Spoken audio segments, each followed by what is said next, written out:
I think my high school is into values and morality and all that. That goes into play, and I don't have those qualities. Hello and welcome to the Roast of Your Teenage Self podcast. I am your roast coming queen, Glinda, in Oakton High School's 2007 performance of The Wizard of Oz, Alise Morales.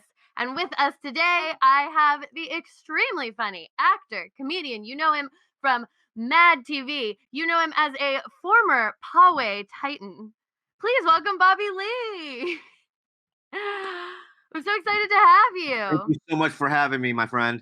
Yeah, so we were just discussing how your high school has not yet included you in their Hall of Fame. Yeah, because I have had some cool people go to my high school. Tom DeLonge from Blink-182. That's extremely cool. Right, but the thing is that we're not in the Poway High School Hall of Fame because we don't have the kind of morality and ethics that they subscribe to. Wait, they don't even put in Tom? Well, yeah, I mean, he has the same kind of morality as I do. All right, he's not like a better person than I am. No, I know, but I mean, and this is not to say you're iconic in many ways, but I do feel that Blink-182 is like, they're huge. Yes, I feel like you have to acknowledge Blink-182.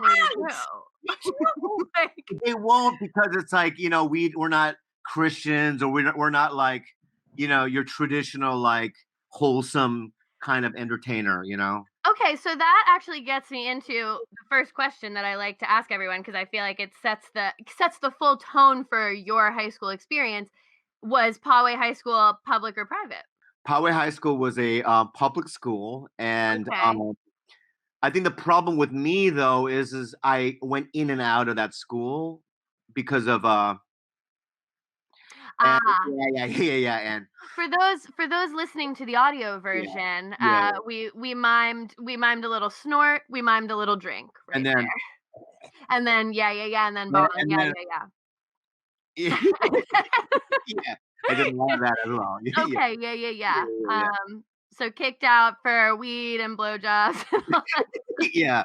I mean, I did all kinds of weird things in school. Like, I did crystal meth at the age of 12 or 13. I dropped 100 hits of acid by the time I was probably 16. I smoked weed every day and drank every day. So I was just kind of like one of those types of guys. But I was also on the wrestling team and tennis team. So it seems like you had like a lot of different extracurriculars going on, some school sanctioned, some not. Yeah. But then what ended up happening was that I kept getting kicked out. So I got kicked out twice in high school. So, and every time I got kicked out, I would end up in some sort of institution or like a rehab of some sort. And I was always in and out, and I was a really troubled young man. So did that affect your ability to graduate? Like, when you would go out, would you just effectively miss like half the school year, or were you like responsible for schoolwork Well, as well, that's a good question. What happened was, in my junior year, I went to a rehab called the McDonald Center. It was in La Jolla. Was it related to the franchise, the McDonald's? Like, was I it? wasn't a clown there. No, I think. No, I was like, I don't know. They do charitable work. Yeah. I don't know. I don't think so. I never saw a clown or a Big Mac or anything, but could have been. I don't know. But They do stuff with high, kids. I don't know, man. yeah, I was so high, I probably wouldn't have even known. But what happened there was, when I was at the McDonald Center, I met a Korean man. His name was Dan. Because my father just died, but my father growing up was very abusive, physically.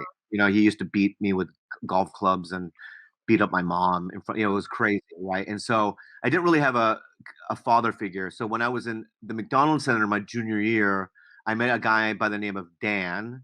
Okay. And Dan was like this Nazi, like, sober guy, and he saved my life. He said, you're gonna graduate with all your classmates. And I go, yeah, but I missed so much school. And he said, it doesn't matter. I'm gonna make you take extra, like a 0 period, a lunch period. And so I graduated with the rest of my classmates because I got sober my junior year in high school. Wow. Okay. So you you basically just he helped you, like, make all of that time up by getting rid of, like, any free time you would have had?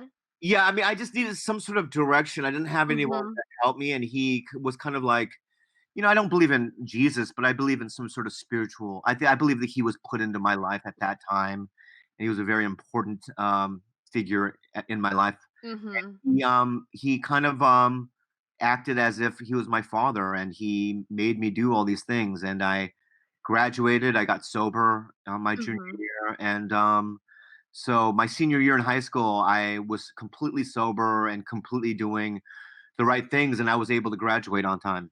That's incredible. That's, Yeah. like that's really amazing. So, also, you have this man, Dan, who's acting as your father figure during this time. What about your friend group, like, the people your age? Were your friends as equally troubled, maybe coming from the same kind of thing as you, or were you, like, the bad boy of the group?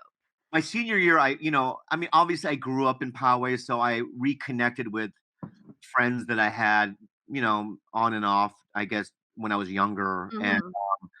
but I had shadier friends when I was using drugs. I mean, obviously, that's always the case. You hang Yeah. out with one group, which was one guy.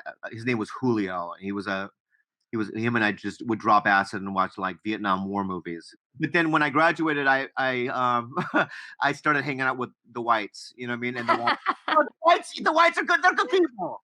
Some of Yeah. them are good. Yeah, yeah. So the whites helped me. You know what I mean? Get Yeah, back. they're in a finished basement. Their dad's ordered pizza, like, Yeah, it's a wholesome time. yeah. And I remember like I just love white people because like I would used to wake up at like I would do sleepovers at like my white friend's house, and in the mornings you could smell things that I guess like you could smell like coffee, and you smell like maybe a baseball glove, like that leather. That they're just different kinds of smells. But if you woke up at my house, it smells like an Okinawa fish market. Like it's like it smells different. But yeah, I hung out with the whites in my senior year, and I graduated. And because I chased show business for so long, Mhm. that I kind of cut ties with the kids that I grew up with. But almost like I always thought that I had to hang out with people that were super talented in comedy, you know? Yeah. I ended up having just friends that were comedians and that were also very good at what they do, but that's not like necessarily the best pool of people. You know what I mean? It's Yeah. not a cross section of society. I mean, they make comics and people in the entertainment business are homicidal, and yeah, they Yeah. have questionable ethics, you know? And so it's like now I'm getting to a point where it's like, why did I abandon my high school friends? Mhm. And I don't know how to link back up with them, you know? Obviously, you were into some hardcore activities outside of school, but were you a troublemaker inside of school? Like, or were you just kinda like stoner kid in the back, not really causing any No, drama? I was a little weird. Like I had a phase, and this is gonna be so embarrassing, but Mhm. I've said it before, but I had a phase where I would like be at like a party and I would just suck guys' dicks. I'm not gay, but like I would just do it. You know what I This mean? was just something you were doing in high school? Yeah, yeah. When I was using, like I would just, you know what I mean, just like go out behind a bush and just suck a kid's dick. Did did other people at your school know about it? Was No, it it's like a not like I party fucking trick? no, it was private. It's embarrassing. I know, but stuff like, I don't know, I just feel like in high school, it's like such a small world, like, everyone knew, so No, many people's business, you were able to keep that, like, a real secret? listen, in my school, like when I graduated, like 10 years after that, there was a kid that was able to wear a T-shirt at my school saying that like homosexuality is a sin, and gays are an abomination. And they would wear that shirt to school and they were okay with it. So it's like that's the mentality of where I grew up. You know what I mean? Mhm. You know? So let's pull up this picture that you sent. Yeah. Let's take a look at the first picture we have here. Here we go. Okay. Yeah, yeah. So Look how messy skinny I am, gay. Jeez. this you are skinny. Yeah. And let's talk about this look. We have on like a turtleneck, we have on like a I call it patterned vest. I call it the 1970s uh, uh, gay Filipino magician. So No, but honestly, this is the look. Like if they did a porn version of the movie Hook, I would play gay Rufio. yes, Yes. that is 100% correct. So is this picture when we're looking at, is this around the time where we're secretly sucking dick? Like what's No, no, no, going on? no. This is post dick. This was post. This is post dick. Yeah, this is post dick. So you truly have like an angelic baby face in this photo, and this like angelic baby face boy I'm looking at right now has already like tried every drug. He's dabbled in sucking dick for fun. Like Yeah, yeah, yeah. I took this photo probably when I was about 6 months sober.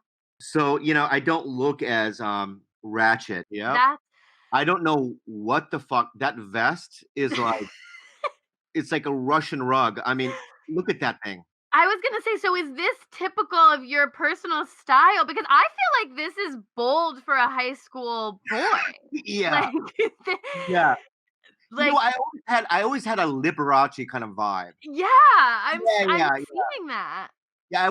I remember going to because my mom would that year would be well every year she would take me high school clothes shopping, and I Mhm. remember going to like weird stores. Like I wouldn't go to a traditional store where kids would usually buy clothes. I'd go, let's go to a thrift store, or you know what I mean. And I would buy Yeah. weird things. I would, Oh, yeah.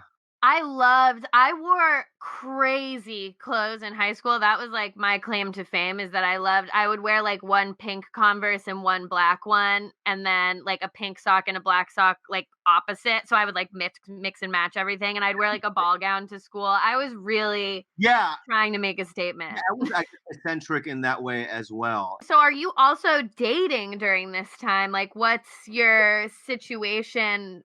I think that I could prove this, but I may not be able to. But I think I was the first Korean incel in America.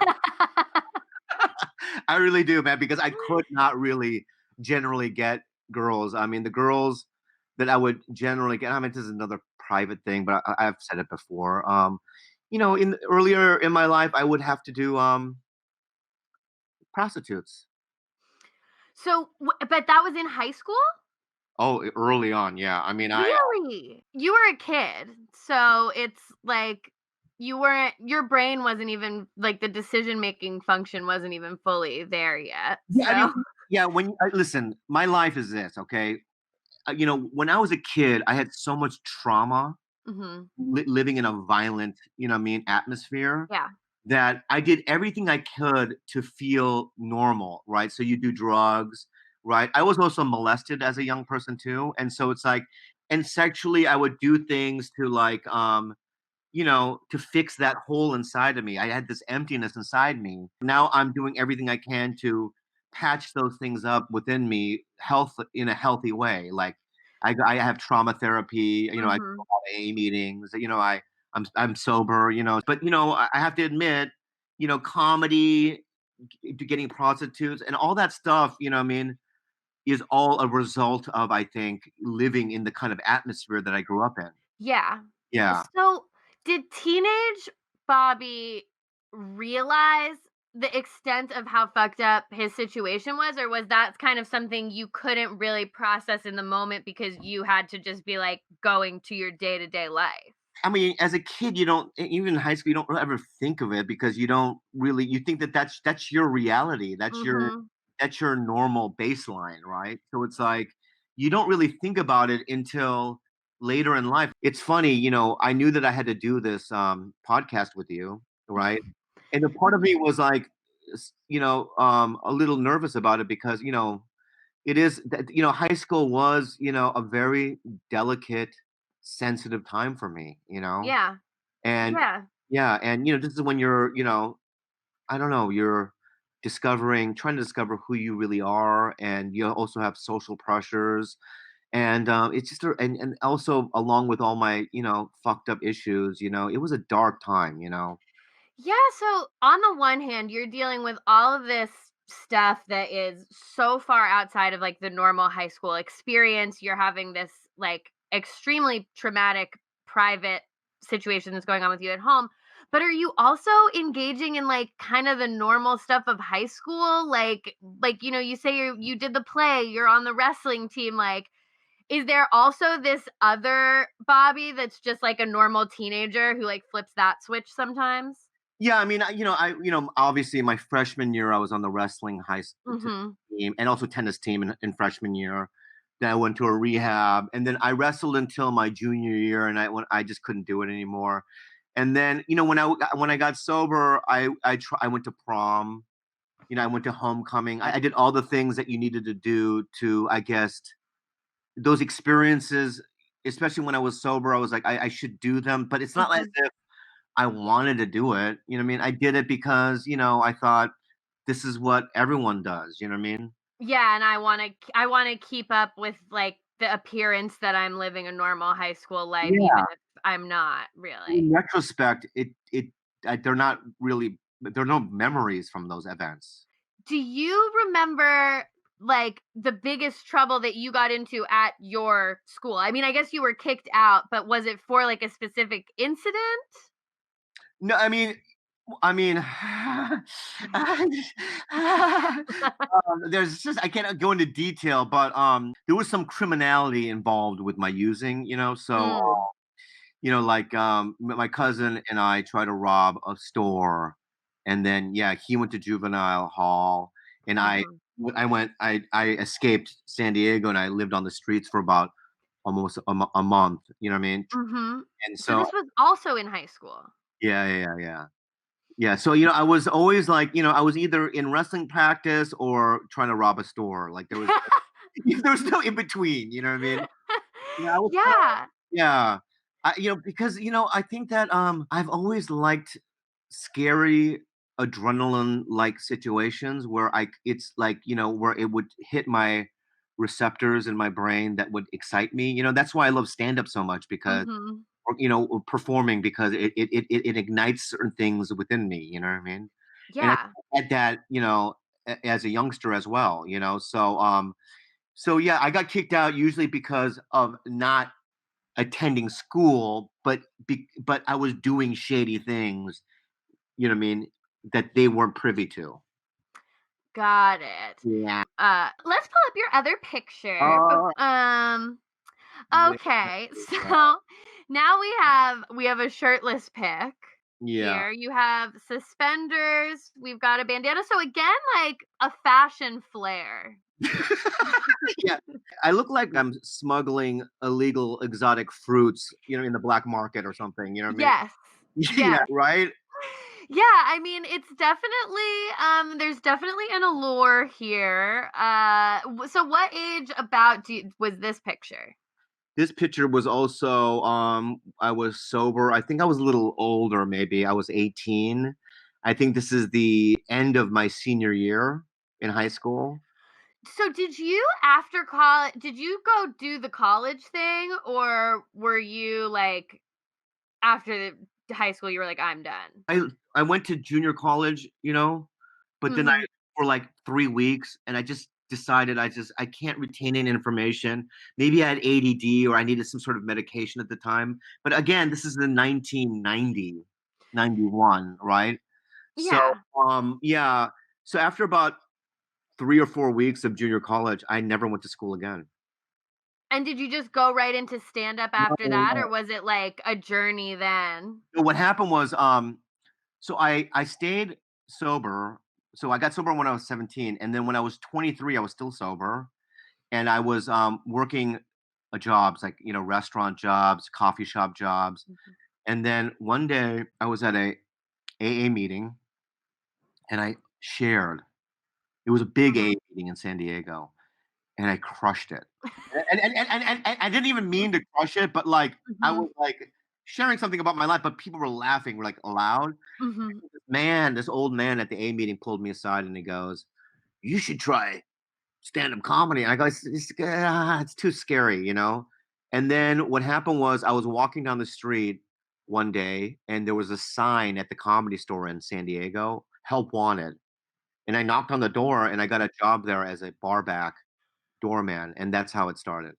That's amazing. So Yeah, but I'm seeing this thread in your life that's sort of like in the absence of a healthy father relationship, you have all of these like older men kind of swoop in and give you important guidance and like put you on some kind of path that you need to go on that got you where you are now.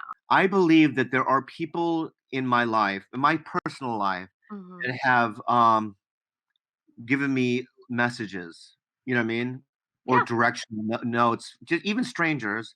And for me, I listen to things. You know what I mean? And I always think that things happen in a cosmic kind of a way, right? So it's like when that man told me, he pulled me aside and he said, "You should do stand up."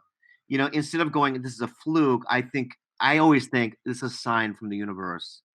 You know what I mean? To send Yeah. me this direction, right? So I don't ignore things like that. And also, um, I'm afraid of a lot of things, but I don't really give a fuck what people think of me. And was teenage Bobby like that too, No, or was no, very, you were very sensitive. But I think, with being, I couldn't get any girls, even in my early 20s. And also, I was financially struggling. Even the jobs that I had, I didn't have any money in the bank. There was just no future. Mhm. And so I got kind of desperate. And in that desperation and in that poverty, I think something happened where I went, I don't give a fuck anymore. Mhm. I have to do something drastic, what I mean, to survive in this world. So that's why I did it, I think. That's a perfect segue to the final question that Okay. I like to ask on this podcast. So I feel like we've gotten into so many things, and like that, this question can obviously go very heavy. But if you were to talk to your teenage self today, Oh my god. what message would you have for him? It's not your fault. There's nothing wrong with you.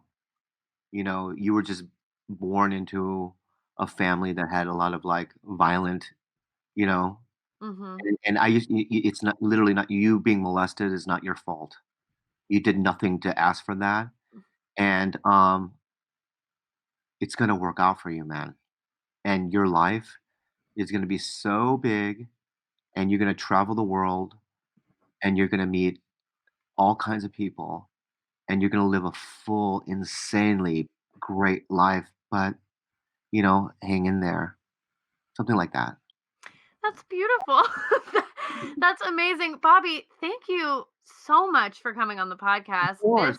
was absolutely wonderful. And yeah, and until next time, everybody, this has been the Roast of Your Teenage Self podcast. Bye. Bye, everyone.